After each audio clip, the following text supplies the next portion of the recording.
বগুড়ার দই খেয়েছেন কখনো? আমার জীবনে ফার্স্ট টাইম বগুড়ার দই আজকে খাবো। এক বড় ভাই পার্সেল করে পাঠাইছে,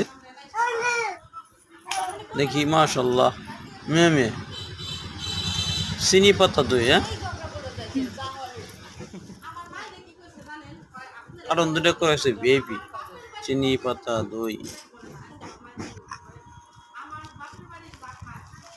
বগুড়ার ঐতিহ্যবাহী চিনি পাতা দই। ও মিয়া মিয়া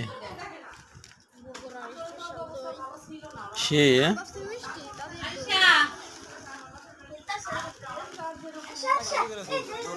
প্যাকিংটা তো সে মেয়ে গেছে প্যাকিং।